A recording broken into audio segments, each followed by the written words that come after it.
All right. Good afternoon, Sanya in India. How are you? Afternoon. I am doing really well in this moment. How are you?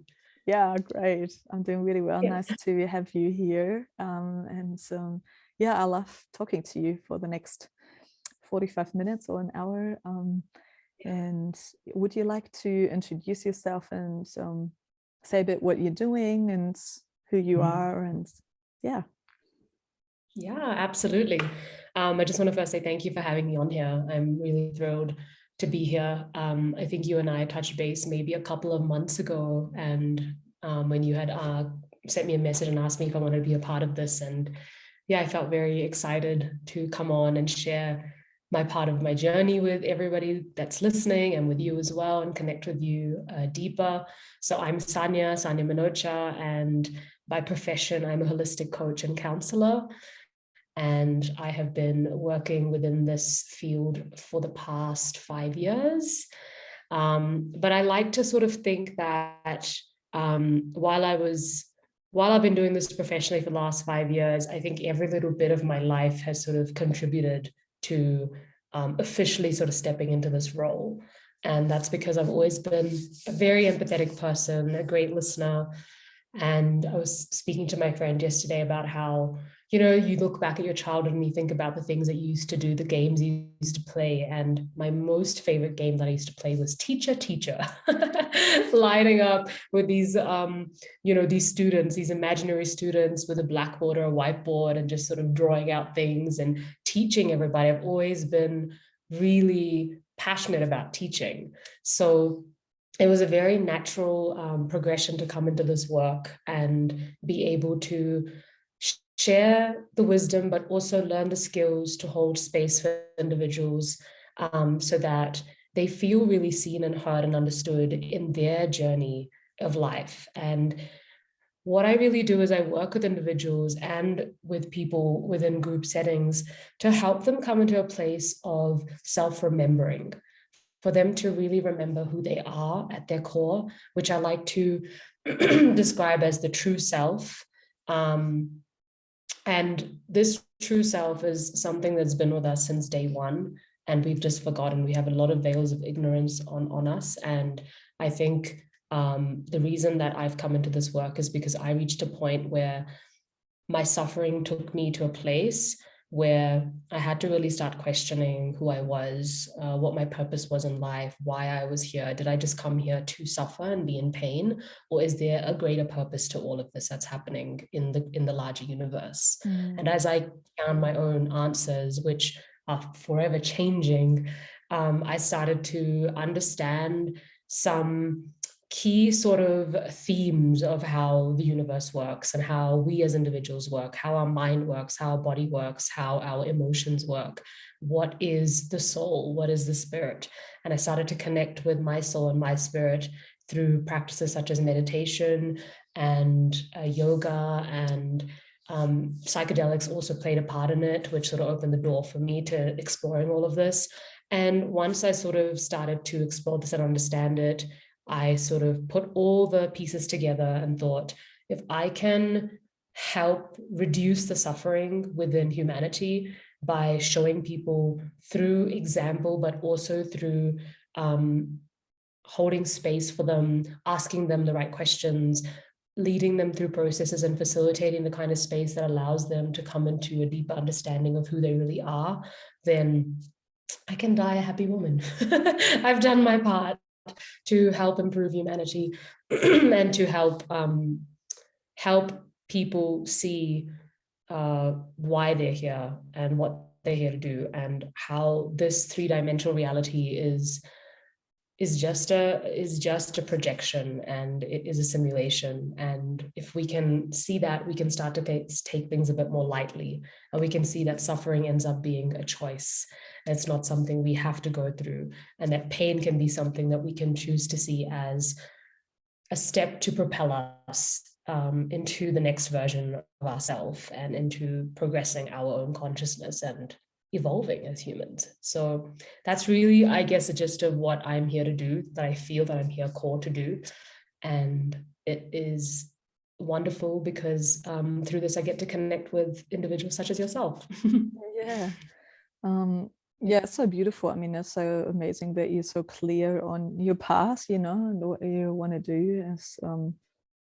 It's great to come to that point, you know, and find your purpose in life. And yeah, as we spoke before, like you just kind of said that your passion is to help people finding like their soul calling and listening to their intuition and not stopping at the point when it gets uncomfortable. So do you want to explain a bit how that looks like, how that can feel like?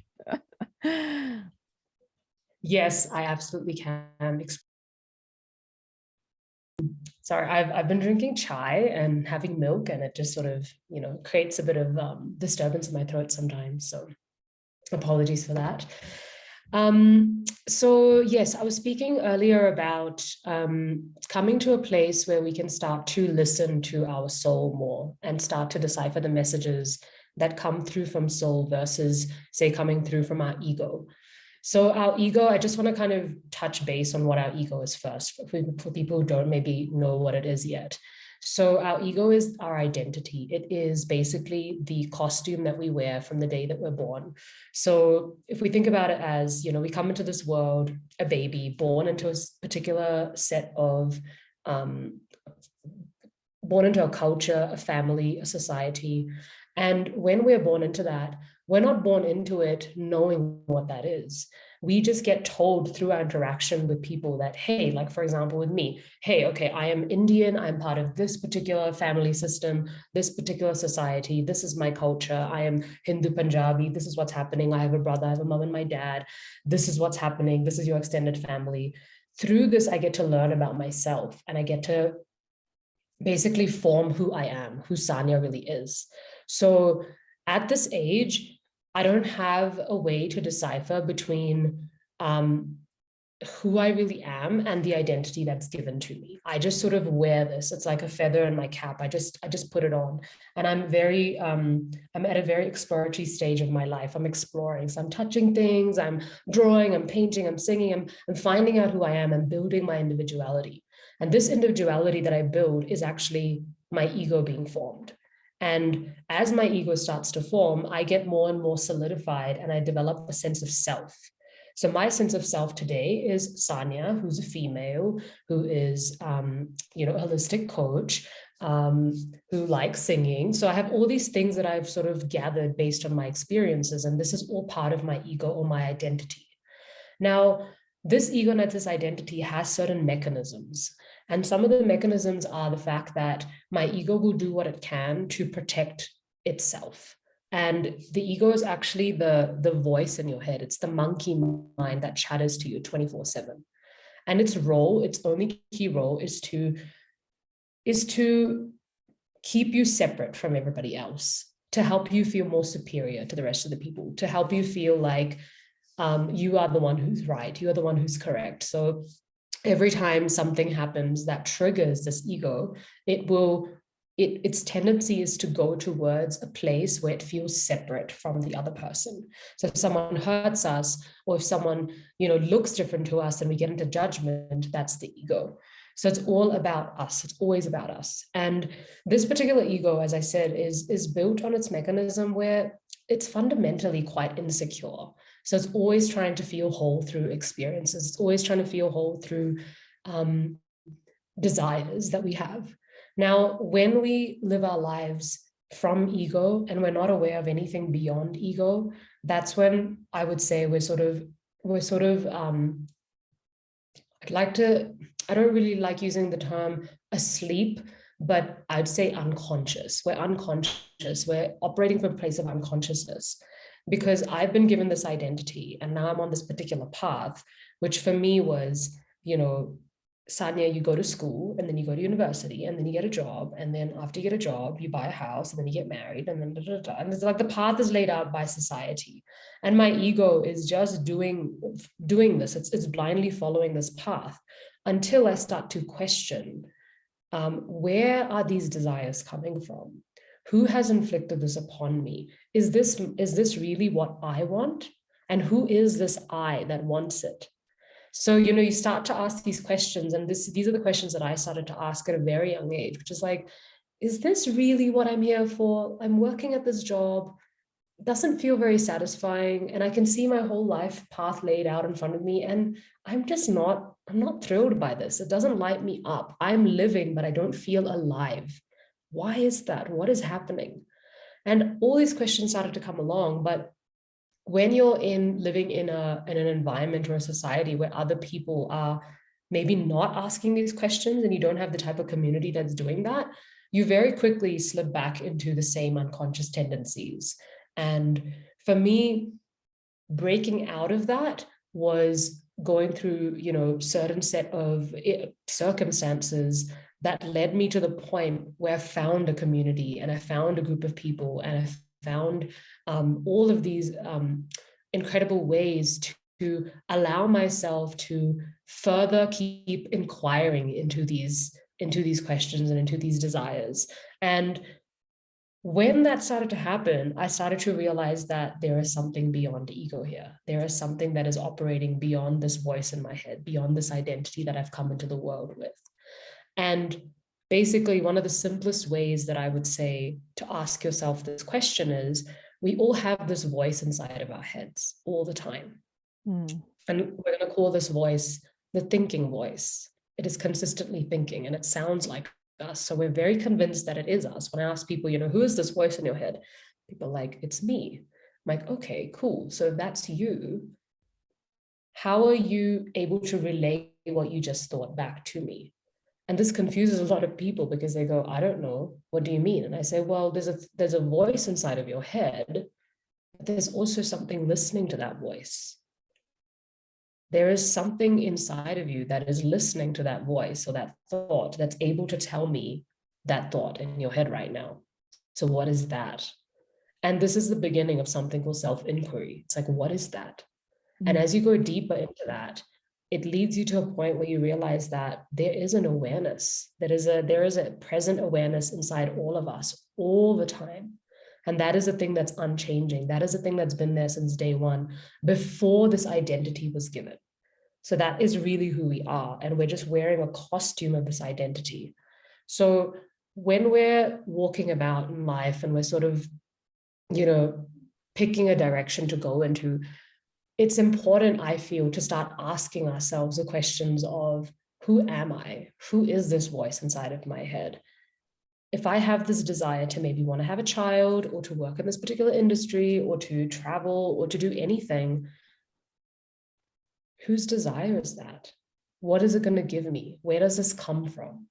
And I think that's the beginning of actually cultivating this relationship between yourself and your awareness, your ego and your awareness, and starting to actually decipher between the two. And as we start to do that, awareness starts to seep in more and more into our lives. So that's sort of where I would say is a really good starting point for a lot of people to start asking these questions and start to connect with something that's beyond just this voice inside of our heads. So it's kind of nearly, getting rid of layers that we put on ourselves and belief systems. Yeah. Yeah, exactly. It's actually like I like to call it like a self-remembering. It's like remembering who we truly are is a process that we are going to go through in life. It's like we come into this world with absolutely no recollection of who we truly are. Then the ego starts to form, and then we really forget who we truly are. And then we just live from that place until something happens. Something happens, either a tragedy happens or a crisis happens, or for some people, that's not their path. For some people, they just start to meditate, and then suddenly they're like, oh, there's something beyond this.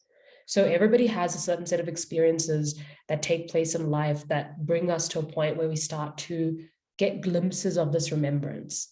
And that's when we start to see the belief systems, the conditioning, the programming, that all of that is in the realm of the ego, and that shaped our personality, which then creates our personal reality, which then creates things like suffering in our life.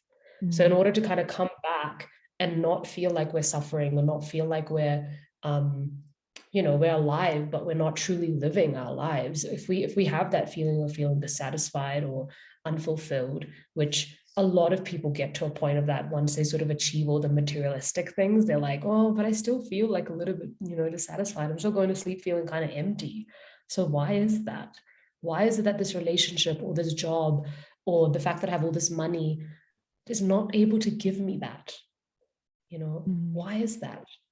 And that's because that is satisfying the ego. It's satisfying the ego's desires, which is not a bad thing, because we do need to satisfy those desires if we feel called to. But once we satisfy them, we realize that that's not really the contentment and the satisfaction we're looking for. What we're looking for is to reconnect back to who we truly are, is to fully remember our true essence. And that, because in that place, there's no polarity. There's no like right and wrong or black and white or happiness and sadness. That's just a place of pure contentment. And that is what we're really wanting. And that's why we go about life trying to do all these things just to try to get to that place. Yeah. And how do you get to that place? Golden question. The question that's been asked for years and years and years by everybody. So my take on it is obviously not original. It's based on inspiration from so many different places. But one path that you can follow is the path of yoga. The path of yoga is basically designed to help you come into self-realization, to reach a place of enlightenment and eventually a place where you're liberated from this death and rebirth cycle. You reach moksha. And yoga is not just doing the asanas. It's not just physical. Yoga has many different pillars. And if you live the yogic path, you're essentially creating the conditions around you to get to a place where you're going to remember who you truly are more on a daily basis. So basically, in yoga, the mind and the voice in your head, the thoughts, they're actually the thing that hinder you most when it comes to realizing who you truly are. Because it's your thoughts in your head that will come in on a daily basis with doubts and fears and insecurities. And when you get those, you get stuck in the illusion, you get stuck in the Maya, and you don't realize that this is all just a simulation. It's a game. We're characters in a video game. We're just playing a part here. That it's actually not a big deal, that you can play whatever part you want in this lifetime. It is completely okay to play whatever part you want. But we forget that. And when we practice even the asanas, what happens is the mind actually starts to quieten. So when we talk about self-remembering or reaching a place of enlightenment, from what my experience has been so far, I am most connected to who I truly am, and in remembrance of my soul or my spirit, when my mind is not chattering away, when there is actually stillness within my mind. And the things that get me to a place of stillness are things like meditation and yoga, when I practice those asanas. But within yoga, as I said, there's many other forms as well. There's a particular diet you can follow that helps your thought patterns to start to space out more so that they aren't just chattering away. Then there's things like within Hinduism, you can follow a devotional path, which is bhakti yoga, which is you're basically, chanting a lot, you're reciting mantras. All these things, they help still the mind.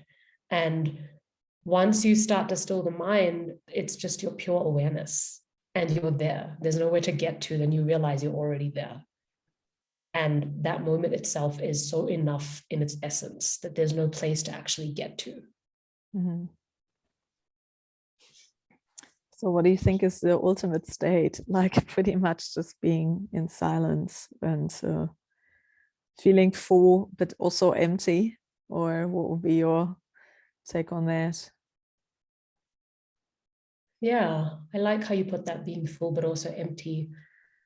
I feel like I'm still playing with this, but I feel like the state that feels really natural is being fully involved and non-attached at the same time. It's like also you're fully beautiful. there first. Yeah. So I'm so immersed in this life experience, yet I am not attached to this experience in any way. I'm still observing it from awareness.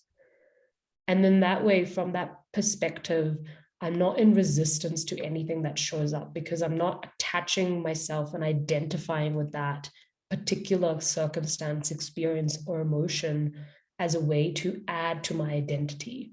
I'm just there with it. And so regardless of whether life is showing up as pleasure or pain, I'm equanimous. I'm just, either way is okay. And I feel like that is really the state that that I feel called to sort of experience more and more in my day-to-day life. Yeah. And then the triggers from outside come in, and you need to stay in the stillness. The humans and the relationships and the situations of people that are not like-minded. So how are we dealing with that? Well, that's mostly, that's what I found in life, is mostly interrupting, that I can be at peace. Yeah. But then the people around you have to handle and deal with. And that still sometimes manage to still trigger you in situations where you're like, I thought I was beyond that, but no, there's another lesson to learn. And you're like, okay, thanks for this lesson, but how much do I need? And why did you come into my life? For what? You know? And then out of a sudden I feel like, oh, there are possibly things I still need to look at. So yes. So I feel like this sort of thing where say we're on this path and we get triggered by people, and shit happens, right? It's going to keep happening in life. I think so. There's kind of two things. The first is a change in perspective, like a deep change in perspective, which for me has not come just from intellect, because we can read a lot of books and we can watch a lot of videos, and we can go to workshops, and we can sort of hear a lot of information, just like this podcast. People can listen to it, and we can gain a lot of intellectual wisdom. And I think that that's a great place to start, because that's where I've started as well. But then there's also a place for experiential wisdom, where you start to, because of something that's taken place inside of your body, you start to sort of really embody this change in perspective because you've seen it for yourself. So a change in perspective or shift that I've noticed is when people come into your life, basically not just people, but anything, absolutely anything, a flight getting delayed, something happening, your wallet getting stolen, you getting into like some form of like an accident, whatever, any life circumstance that happens to you or a person that triggers you, it's like you see that it's all there for you. It's all there for the evolution of your soul. Like there is no thing that's happening around you that is there as a way of harming you or hurting you or trying to piss you off or trying to make your life difficult. It's all there for you. It's served on a platter for you. And the way that this perspective has come in is not just like, oh, everything is working out for me, the universe has my back, which is very much a place that I started at. But it's also a fundamental reality and a law, which is that we are actually not separate to each other. We are deeply connected. We are part of the same whole. We just look different. We're leaves of the same tree. We're waves of the same ocean. So if something in you is triggering me, there is an opportunity here for the both of us to experience more of our true nature through this. So then everything in your life becomes a vehicle for growth, a vehicle for freedom, a vehicle for liberation. And it's like anything could happen, but this is my opportunity to observe this sensation in my body, observe this emotion, not get attached, allow my human self to fully feel this. And like I said, be deeply involved and fascinated that, wow, my character now gets to play this game of being really, really angry. I'm playing the part of being really angry right now. And that's so amazing because I'm like in a play right now and I get to fully do this. But at the same time, I'm not attached for it to be going anywhere. It's just so like whole in its essence that I get to experience this.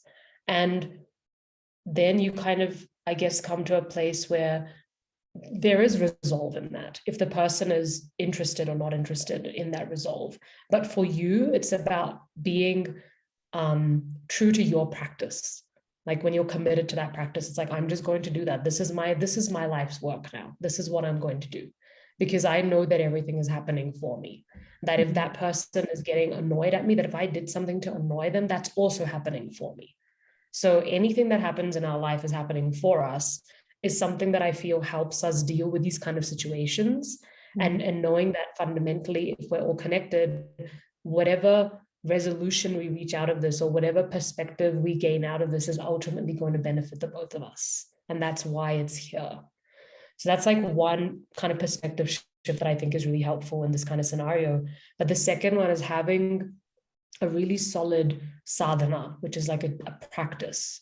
It's like when you have a practice of things that you can do for yourself, where you can actually, for 1 hour a day out of your 24 hours, instead of looking outside, you can close your eyes and you can go inwards, and you can start to observe what's happening in your mind and your body, and you can develop this kind of relationship with yourself.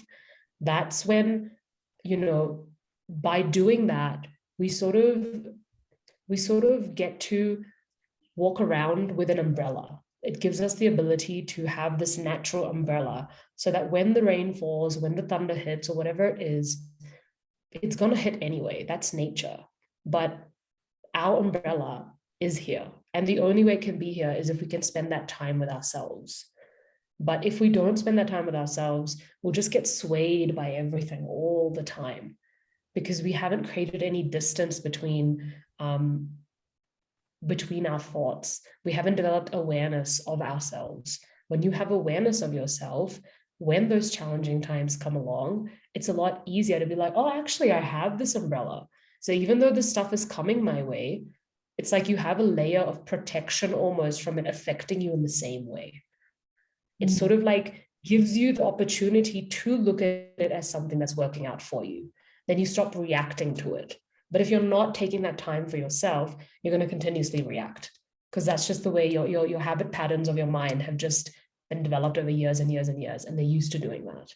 And awareness creates space, and it creates the ability to watch the thoughts and watch the emotions and not be them, because then you're reacting from them. Yeah. Yeah, it's really interesting what you say, because what if you can't sit with yourself because it gets too much for yourself? Because I think it's also sometimes really listening to yourself and discovering things that you might not want to look at. It can be also pretty overwhelming. And if they come up, like, how do you handle them, Yeah. That's a really good question. And I think in this particular day and age, we're really fortunate. We have a lot of professionals that do this. And so for me, I didn't do this. I didn't start this alone. So my journey started the very first thing I did was therapy. And therapy allowed me to be more accepting of the pain I was actually in. So what a therapist does, or a coach does, is they mirror a relationship back to you that you start to develop with yourself. So it's like, as they sit with you with non-judgment, acceptance, love, you start to see that there's a human in the world that is able to sit with me in this. And as they do that, you start to then internalize that relationship with yourself. And you go, oh, so like, this is how she sat with me in this process. And then I can now sit with myself in this process. You kind of get like I get a visceral experience of it, right? It's like, in my body, I'm able to now notice what it feels like to confront these things.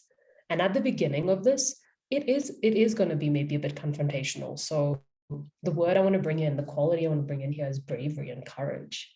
This path, you have to have courage. But I think you get to a point where a lot of people get to this point. I don't know anyone who hasn't reached this point, that sort of stepped into this path of self-awareness and become more self-aware, is that the pain of the situation that they're in is just not equivalent to the unknown and the opportunity that lies in the unknown. So it's like, I know that this is going to be uncomfortable to get out of this comfort zone right now, but the pain of staying here is more than the pain of taking this risk and just stepping out. So everybody gets to that point, and I think that is our soul's evolution here. Like, our soul has to come back into remembering. We have to come back into remembering of who we truly are, and that is just the path. And being brave at every step of the way, starting with, okay, if I need to turn this lens inwards, can I reach out for help? Can I first start by doing this maybe with a friend, if there's a friend available that wants to be there with me in this? Or can I take this one step further? Can I sit with someone in a professional setting? Can I go to a workshop where other people are doing this in a vulnerable way? Can I start to normalize this in my life a little bit? And as you start to do that, and when you get a taste of it, you keep going, because you realize that it's actually not as scary as it seems, because it's just you. And all those things that you're afraid of have already happened. So when you go inwards, it's not like you're repeating anything. All that shit's already happened.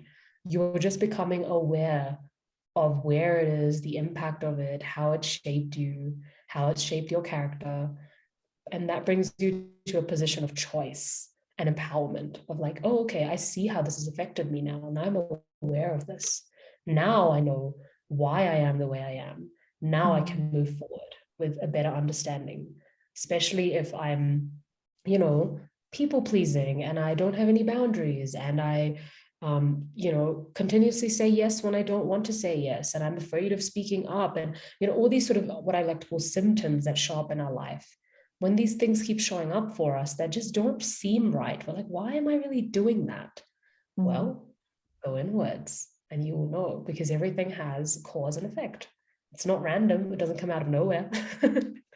I think it also has something to do with your character, because like obviously we are who we are, and then situations come on and on and on, and you're like, why is this there again? And then it's like, yeah, maybe I should have some courage and react to it differently.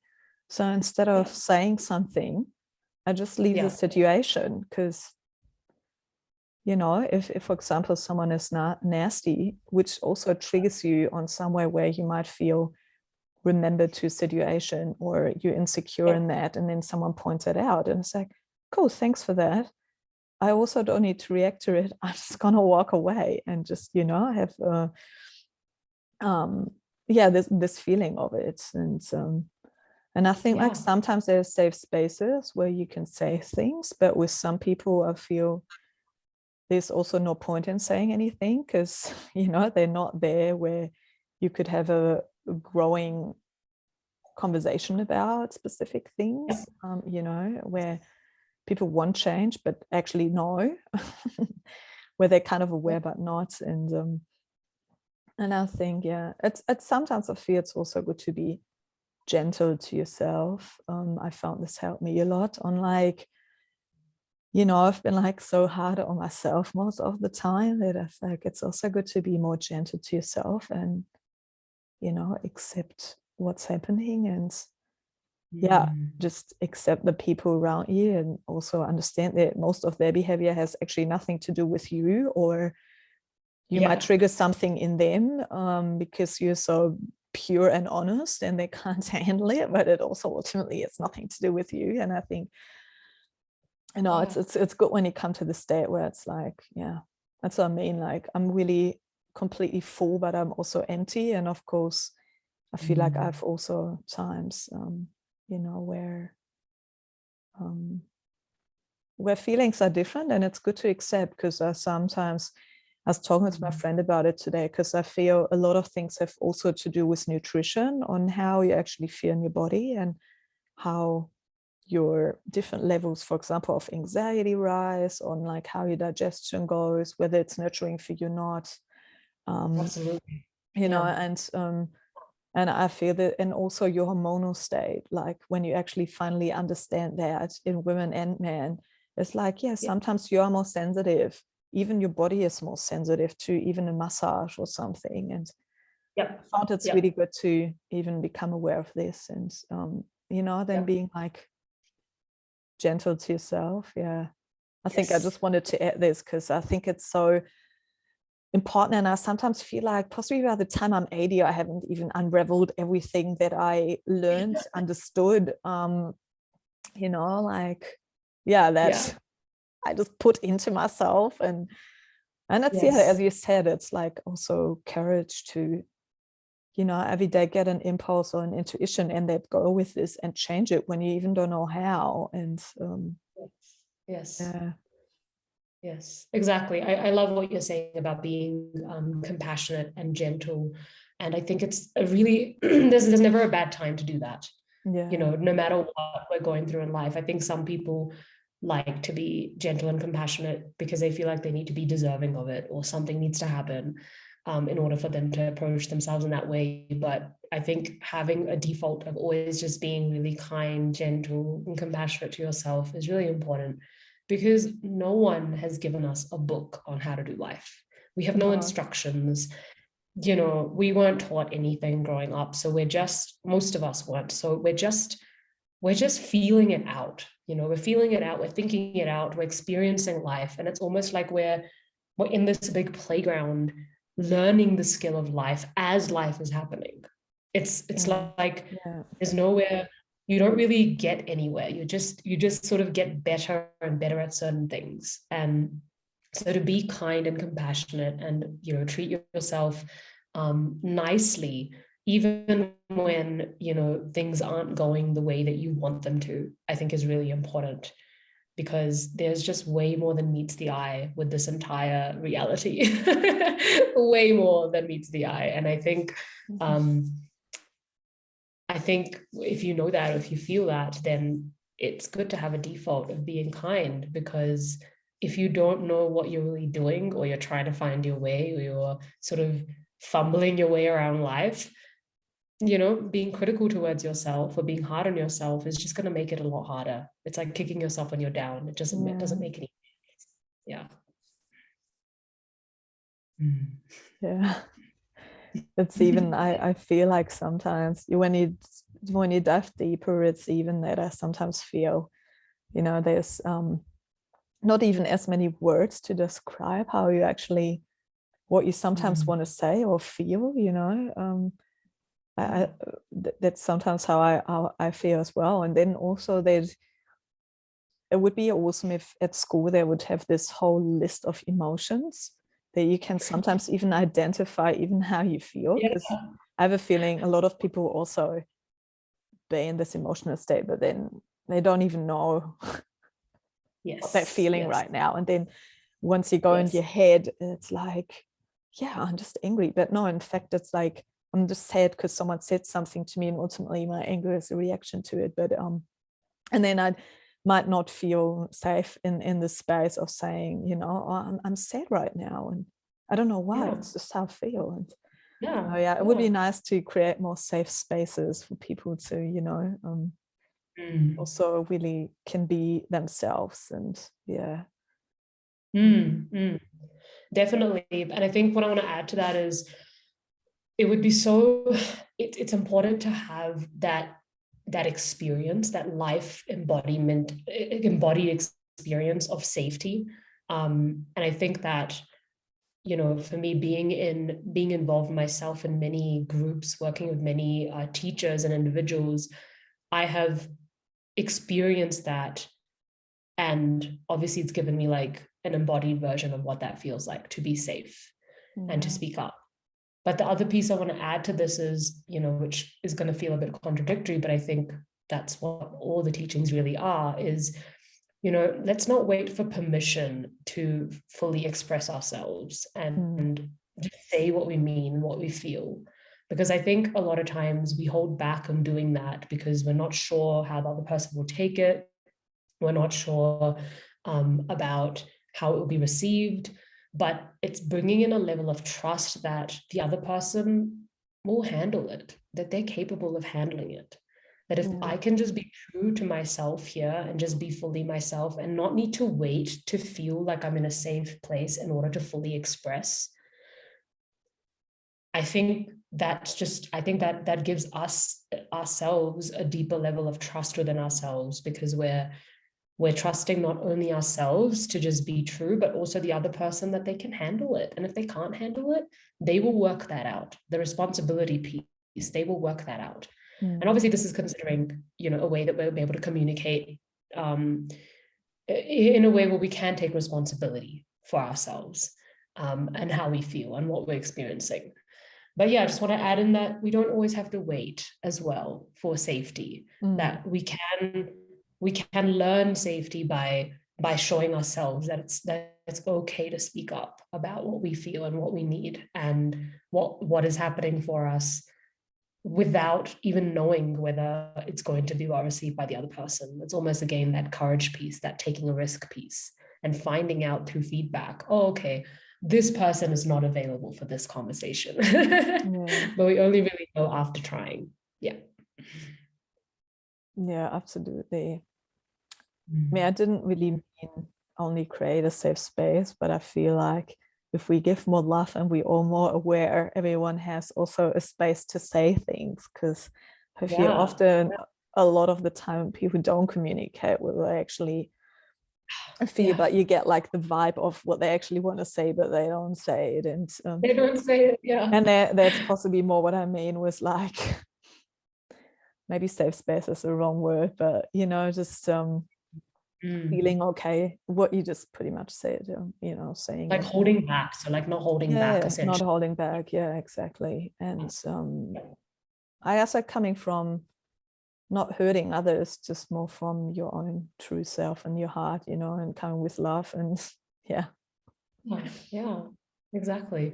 But see, all of this is funny because I think the key word here for all of this is just self-awareness. When we have self-awareness, we can entertain these ideas a lot more easily, and we can kind of know that, hey, I want to communicate from a place where ultimately it is going to be coming out of love. But in order to do that, having that sense of self-awareness, I think is like the key word here, the key theme here, because that's what will allow us to hold back and express and entertain conversations like this. Absolutely. Well, amazing. Yes. Is there anything else you want to add to this conversation, like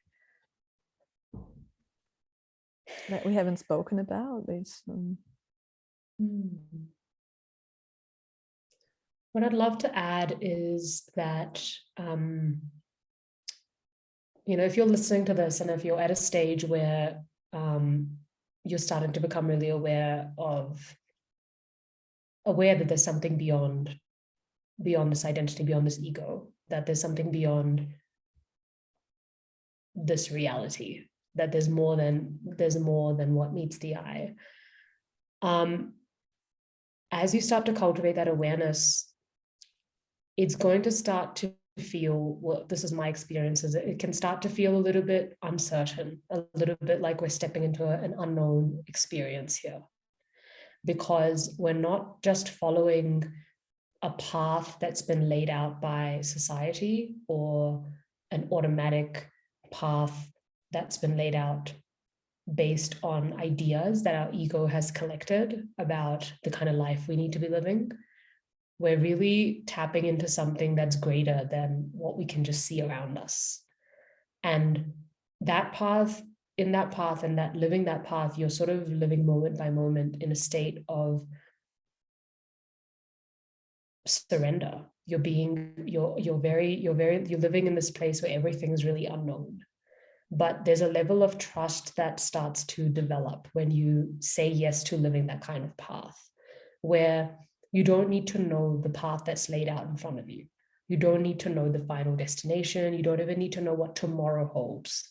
You're just here right now, and you're so trusting and fully here in this moment that this moment then takes you to the next moment, and then takes you to the next moment.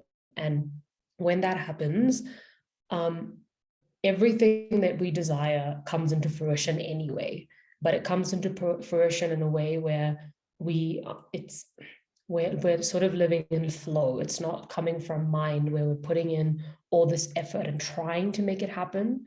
We're just We're just in this sort of stream of consciousness where things are happening through us, and sort of like, you know, the universe is working through us. We're not trying to make it happen. This flow of current is working through us, and through that, things are happening.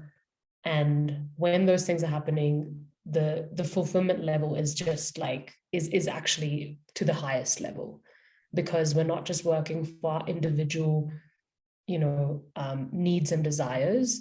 We're sort of aligning ourselves to the universe's and our soul's purpose and desire for us as well.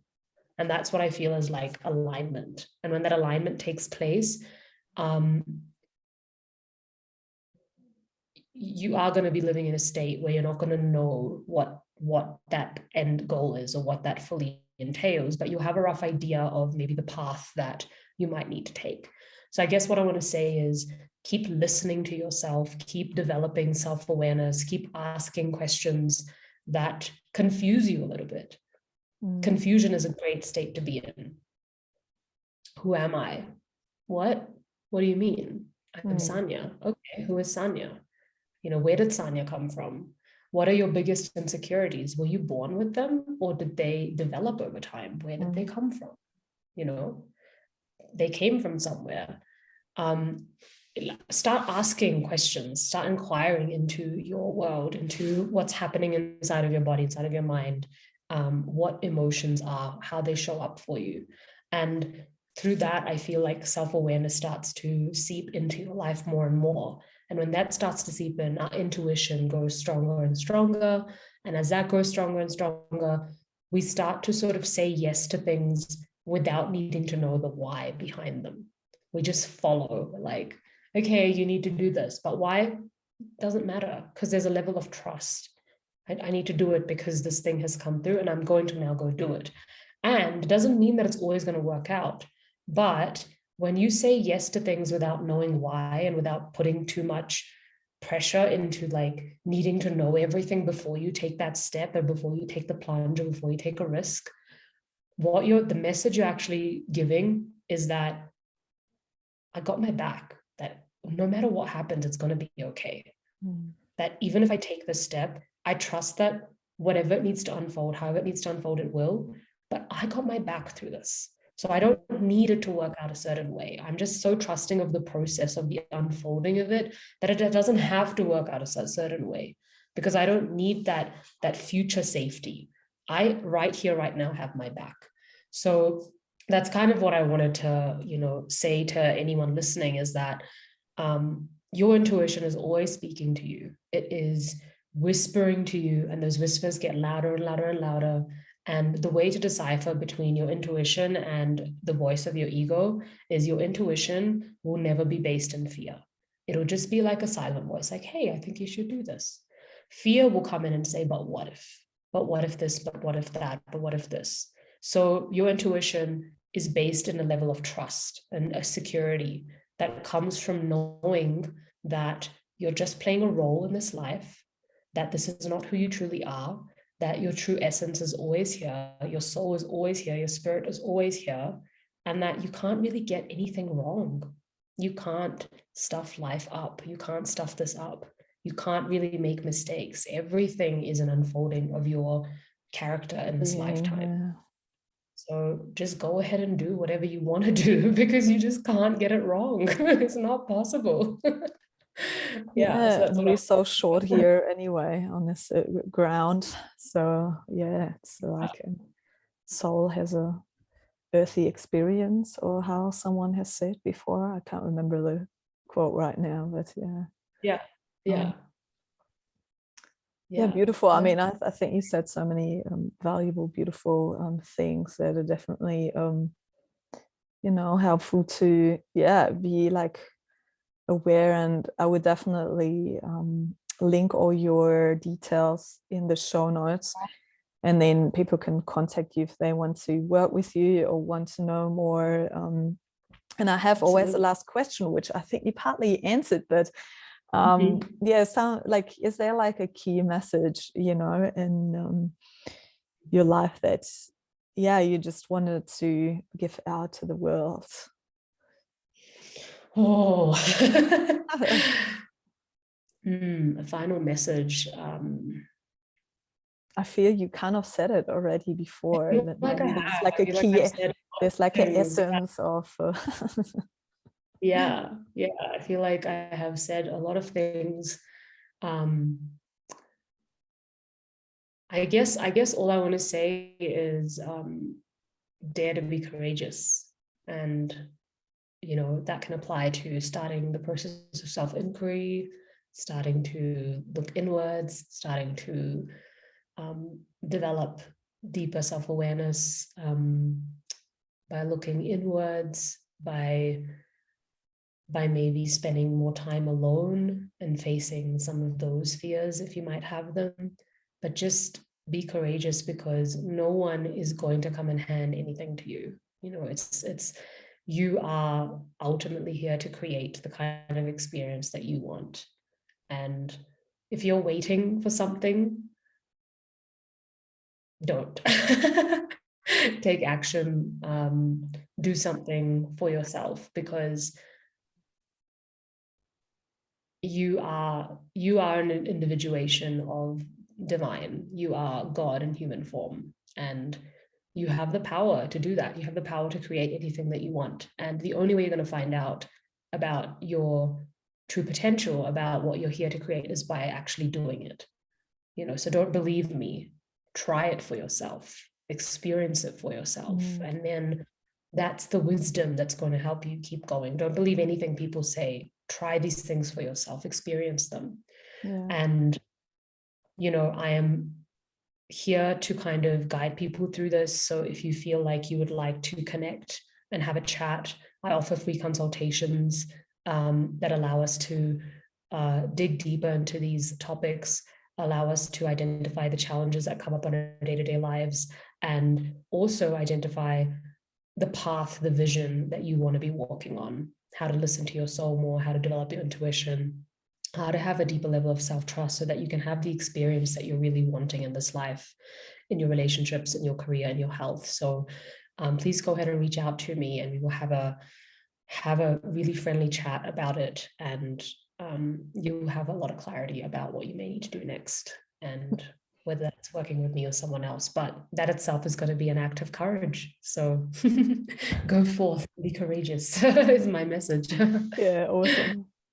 Yeah. Well, great. Well, thank you so much for your time and your honesty and sharing everything. And yeah, thank you, Sanya. You're welcome. It's been really fun. Yeah. All right.